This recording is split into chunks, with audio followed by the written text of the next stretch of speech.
مولاي صل وسلم دائما أبدا على حبيبك خير الخلق على سيدنا محمد وعلى آل سيدنا Muhammad. Awal kisah diceritakan Muhammad Arsyad kecil, penuh keistimewaan, sangat cerdas, punya pikiran, pintar agama, banyak keahlian. Akhlaknya pun selalu disenangi oleh yang tua, muda dan mudi. Berbakat lukis, tulis dan seni, membuat kagum yang memandangi. Itu yang menjadi alasan Sultan mengasuh beliau di kerajaan pada usia 7 tahunan untuk tingkatkan pengetahuan. Beliau pandai membawa diri di lingkungan yang baru ia tempati. Keluarga raja senang sekali, terlebih para guru ia mengaji. Tibalah pada suatu masa beliau tidur dengan pulasnya. Badannya terangkat, dirasa hasta. Pengawal terkejut saat melihatnya. Tatkala kabar itu sampai ke Sultan, ia bersyukur kepada Tuhan, yakin anak ini pemimpin masa depan. Muhammad Arsyad pun lebih ia perhatikan. Muhammad Arsyad telah Tuhan karuniai kelebihan yang tak tertandingi. Saat beranjak remaja sudah ia dapati, malam Lailatul Qadar ia temui. Kepada Tuhan ia munajat agar diberi ilmu bermanfaat bagi dirinya juga zuriat turun temurun agar selamat. Beliau dikawinkan saat dewasa dengan Tuan Bajut, itu namanya. Perempuan solehah juga mulia yang sangat mengerti keadaannya. Sang suami bersyukur dan bahagia dapat istri taat bakti padanya. Sang istri merasa sejuk jiwanya dapat pemimpin yang membimbingnya. Masa bulan madu belumlah pudar, masa kebahagiaan belumlah ladar. Beliau berazam juga bernajar pergi ke Mekah untuk belajar. Sebagai istri bisa mengerti, izinkan suami ke tanah suci. Padahal saat itu ia hamil pertama kali, walaupun berat tetap dihadapi. Setelah sepakat mereka berdua, pada Sultan Nazar disampaikannya. Sultan kagum, tergugah hatinya, lihat kebesaran jiwa dan ketabahannya. Kini tiba waktu keberangkatan, semua bersedih dan kehilangan. Mereka terima ini takdir Tuhan, beliau pergi dengan niat kebaikan. Tapi Tuhan bersifat Rahman, kesedihan menjadi kebahagiaan. Istri yang ditinggalkan telah melahirkan, dinamai Syarifah putri idaman. Hari-hari terus berjalan, jarak jauh ditempuh dan melelahkan. Belayar di laut berbadai topan, akhirnya sampai ke tempat tujuan. Setibanya beliau di Mekah, ia bersyukur kepada Allah. Niatnya belajar kian bertambah, sedikit pun ia tiada berubah. Kampung Samyah jadi pilihan, tinggal di rumah belian Sultan. Barhat Banjar kini masyhur sebutan, dijaga pelihara Syekh Ali Sulaiman. Di Masjidil Haram beliau mengaji, penuh semangat dan himmah yang tinggi. Bermacam bidang ilmu dipelajari dari ulama-ulama di tanah suci. Guru utama Muhammad Arsyad Al-Banjari, Syekh Attaillah bin Ahmad Al-Misri, Imamul Haramain Syekh Muhammad bin Sulaiman Al-Qurdi, dan Syekh Muhammad Syaman Al-Madani.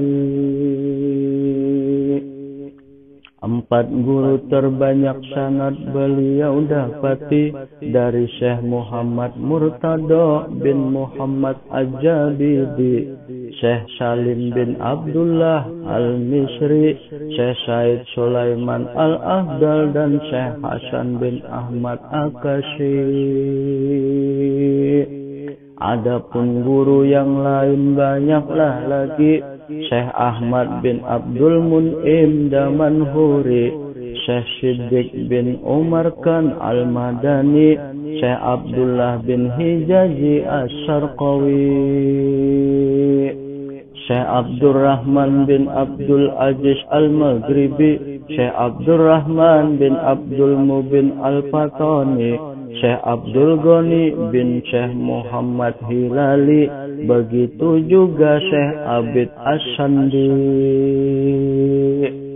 Syekh Abdul Wahab Al-Tantawi, Syekh Maulana Said Abdullah Mirzani, Syekh Muhammad bin Ahmad Al-Jauhari, Syekh Muhammad bin Faqih Jamaluddin Aceh Jawi. Adapun sahabat beliau di sana, semua pecinta ilmu agama. Yang termasyhur ada berlima, Syekh Abdul Somad Palembang di antaranya, dan Syekh Daud bin Abdullah Al-Fatani, Syekh Abdurrahman Al-Misri Bantani, Syekh Abdul Wahab Al-Bugisi, juga Muhammad Saleh bin Umar As-Samarani. Di Mekah belajar lebih 1/4 abad, tidak kurang 35 pan ilmu telah didapat. Ilmu hadis dan ilmu akhirat, juga ilmu falak sehingga syarat. Karena cerdas dan berakhlak mulia, beliau salah satu orang Jawi Indonesia, mengajar di Masjidil Haram sana dengan sebutan Syekh gelarnya. Banyaklah murid belajar padanya, berbagai bangsa, suku, negara. Semua tak membuat ia berbangga, bahkan mau menambah pengetahuannya. Musyawarahlah ia dengan sahabatnya, Syekh Abdul Somad itu namanya, hingga sepakat ke Mesir bersama dengan doa restu dari gurunya.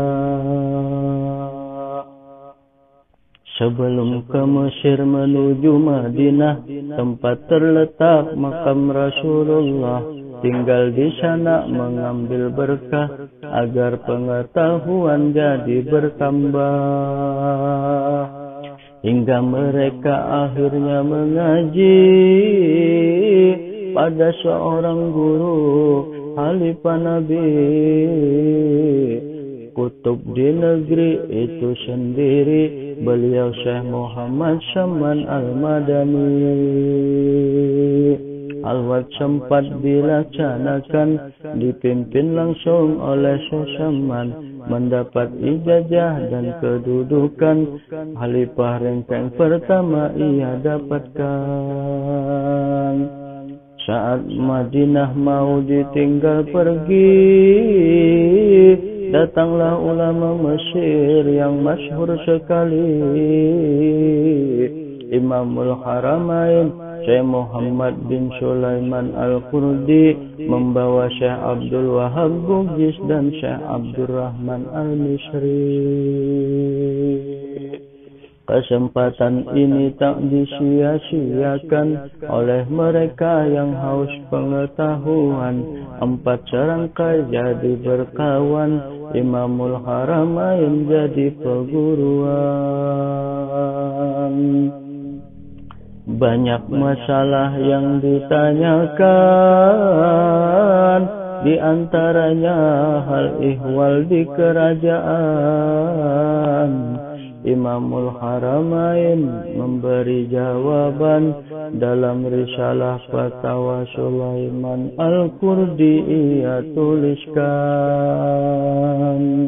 Sampai pada suatu masa Imamul Haramain pun berkata, mereka tak perlu lagi ke Mesir sana, bahkan perintahkan pulang ke Indonesia. 4 serangkai pun memohon diri kepada guru-guru yang mengajari, terutama Syekh Muhammad Saman Al-Madani dan Syekh Muhammad bin Sulaiman Al-Qurdi. Walau berat tinggalkan pusara Nabi, tinggalkan Ka'bah megah berdiri, tinggalkan guru yang dicintai, mereka teguhkan hati demi tugas suci. Rombongan bertolak dari kota Jeddah dengan arungi Laut Merah, Samudra Hindia dilewati sudah, begitu juga Pulau Sakatra. Di Pulau Pinang pelayaran berhenti, kini jalan darat mereka lalui. Kedah dan Perak pun dilampaui, negeri Singapura pun ditempuhi. Di Pulau Penyengat Riau tinggal sebentar, Syekh Muhammad Arsyad sempat mengajar. Sultan Riau pun ikut belajar dan hadiahkan tasbih kayu akar bahar. Perjalanan lanjut menuju Betawi, kampung halaman Syekh Abdurrahman Al-Misri. Di sini karamat Datuk banyak terjadi, hingga Syekh Muhammad Arsyad pun dihormati. Ulama Betawi pun ikut belajar, dipimpin oleh Syekh Abdul Qahar. Belanda pun segan sebagai pembesar, berikan gelar Tuan Haji Besar. Setelah lama tinggal di Betawi Jakarta, ingat kampung halaman tambah terasa. Ia minta diri pulang ke Martapura, maka Syekh Arsyad berpisah dengan sahabatnya. Kabar pulangnya telah tersebar hingga sampai ke Sultan Banjar. Acara penyambutan meriah telah digelar, seluruh rakyat pun menanti tak sabar. Rakyat semua disuruh ke Martapura untuk menyambut kedatangannya seorang ulama putra daerahnya yang belum ada sejak dahulu kala. Kini tiba saat yang dinanti-nanti, Syekh Muhammad Arsyad datang dengan sahabat sejati. Bulan Ramadan 1186 Hijri atau Desember 1772 Masehi. Sampailah keramaian pada puncaknya, rakyat dibolehkan masuk istana, beramah tamah dengan ulama, tanda syukur atas kedatangannya. Berbahagialah mereka semua, bergembiralah isi istana. Rakyat Banjar pun turut bersuka karena datangnya pemimpin agama. Dengan penuh ketabahan hati dan kesabaran jiwa yang dimiliki, juga cahaya ilmu di dalam diri yang telah didapat dari tanah suci. Beliau mengajar tanpa berpamrih, tiada membeda, tiada memilih. Tulus ikhlas berhati bersih, inilah dakwah orang yang Tuhan kasih. Hingga banyaklah orang belajar, begitu juga khusus Sultan Banjar. Kabar tentang beliau kian menyebar, bagai mercusuar yang telah memancar. Karena amat banyaknya orang mengaji, tempat sebelumnya tak memadai. Beliau pun pindah cari lokasi, tempat yang sunyi di pinggir kali. Datu dan keluarga tinggal di sana untuk ajarkan ilmu agama. Kampung dalam pagar diberi nama, akhirnya masyhur kemana-mana. Agar terwujud kesejahteraan dalam membina lembaga pendidikan, Syekh Arsyad pun buka lahan perkebunan, persawahan dan juga pertanian. Beliau juga menasihati agar Sultan berpartisipasi, jadikan kerajaan berbasis Islami, lembaga mahkamah syariah disepakati. Syekh Arsyad pun mengajari anak cucu, murid dan santri. Terkadang beliau yang mendatangi sampai ke pelosok negeri Banjari. Suara beliau pun sangat menggema, membahana, memecah angkasa. Murid yang alim disebarkannya ke pelosok-pelosok yang memerlukannya,